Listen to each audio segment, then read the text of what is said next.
Hi guys, I'm going to read another little story to you. Look, it's called Little Fox and the Lost Egg. It's a very beautiful book. I'll show you pictures as I go, but I will read it and then I'll show you the pictures.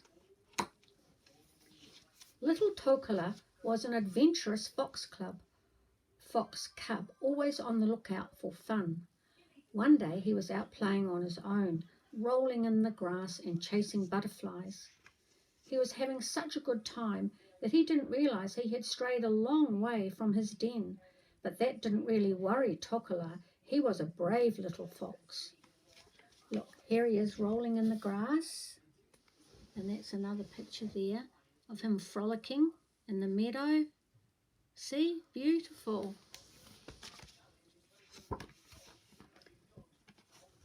Just then, Tokala caught sight of a big white snow goose resting nearby.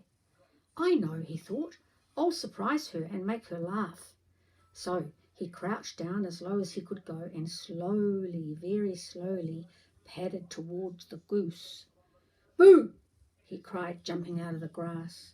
With a start, the goose leapt into the air. Before Tokala could stop her, she was soaring way out of sight. Please don't go, shouted Tokala. I didn't mean to scare you. Look, here's the goose going way high into the air after she was scared. Whoops, can you see her? Beautiful, look. Look at that. He scared her and she's gone way into the air. She got a fright. Tokala, you shouldn't have scared her. As the snow goose flew away, Tokala noticed that she had been sitting on a nest, and tucked inside was something small and white and smooth. An egg. Oh no, he thought, what have I done? Now it's up to me to keep her egg safe and warm until she comes back. So Tokala tucked himself snugly around the egg, cosy as could be. He kept watch all day, but there was no sign of the mother snow goose. Night fell, and Tokala could not keep his tired eyes open, so he drifted off to sleep. The next morning, Tokala was woken up by a tap, tap, tap, tapping sound from beneath him. He sprang up and watched as a crack appeared in the egg. The crack turned into a little hole. The little hole became a bigger hole. And at last a tiny head popped out, then a fluffy body, some tiny wings, and finally some orange feet. A baby goose. Look, here he is, cuddling up to the egg. Can you see him? Cuddling up, keeping the egg warm. He's beautiful, that little Tokala fox. The goose stared at Tokala. Tokala stared at the goose. Hello, said the new arrival. Who are you? I'm Tokala, said the little fox, and I suppose that you must be a little goose. Are you my mother? Asked Little Goose. Of course not, laughed Tokala. I'm a fox and you're a goose. But then Tokala started to worry. Where was Little Goose's mother? Maybe she had come back to look for her egg while he was asleep, but he hadn't been able to find it. But she hadn't been able to find it. Tokala realised that it was up to him now to look after Little Goose. Look, here he is. He's decided he has to look after her. Cute. Little Goose was full of questions. What does a goose look like? She asked. Have I got a nice bushy tail like yours?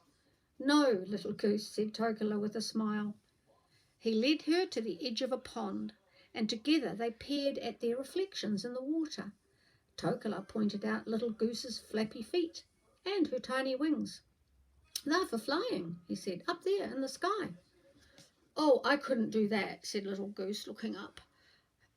It's too high. Here they are looking at their reflections in the water. There's Goosey's reflection and there's Fox's reflection. Look at her looking. She's so cute.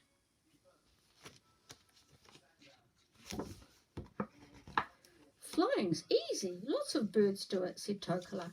He stood up straight and flapped his front paws wildly. See, like this. Little Goose wasn't so sure, but she waddled her way up onto a boulder. That's a word for a rock. So she waddled her way up onto a rock. Here I go, she cried. She stood right up on her tiptoes, flapped her little wings and jumped. Ouch, she said, rubbing her bruised beak. Flying hurts. Don't worry, said Tokola. You probably just need a little bit more practice. Look, here she is up on the big boulder. And that's her flopping after she fell. She obviously couldn't flap her wings fast enough, could she? As the days passed, Little Goose and Tokola became the best of friends. They did everything together. As well as helping Little Goose practice her flying, Tokola taught her how to burrow. And Little Goose taught Tokola how to swim. Look, this is a fox teaching the Little Goose how to burrow. Burrow is like when you dig a hole in the ground. And here's the goosey teaching Foxy how to swim.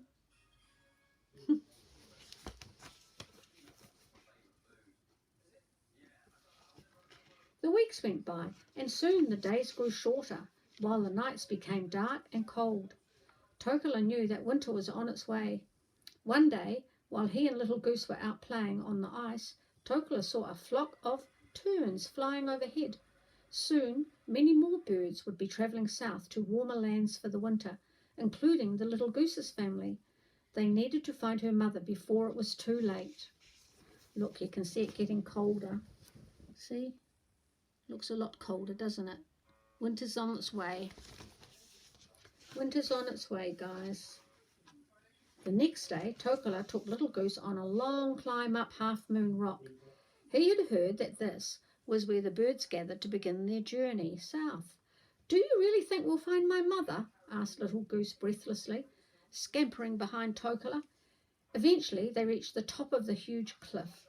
Overhead were many different birds, and the air was busy with shrieks and squawks.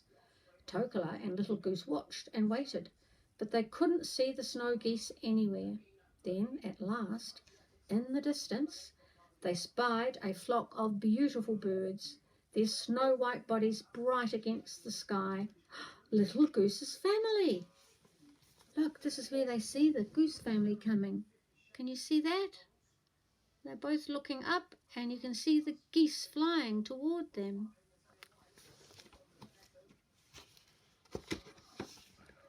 I'm scared, said Little Goose. I don't think I can fly. You must, Little Goose, said Tokola. Let's try it together. So side by side, Tokola and Little Goose raced towards the edge of the cliff. Flap your wings, Little Goose, flap your wings, just like we practiced. As they reached the edge, Tokola skidded to a halt, and Little Goose flapped her wings with all of her might until her feet left the ground. Tokola watched as she wobbled and then dipped, then wobbled, but soon her wings were beating strongly. She was really flying. Tokola saw Little Goose join the flock overhead. He noticed that one of the geese had a patch of colour over one eye, just as Little Goose had. That must be her mother, Tokola thought. Here she is, taking off from the cliff. Fox is stopping, and she's flapping her wings so hard her feet have left the ground. She's going to fly strongly.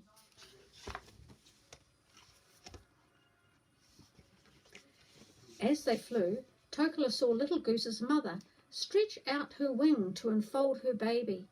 Tokola smiled. He was sad to see his friend go, but he was sure that she would be back when spring arrived. Thank you, Tokola, called Little Goose, her voice carried by the wind. Thank you for everything. And Tokola watched as the flock of snow geese turned at last towards the south, beginning their great journey across the ocean. There they go.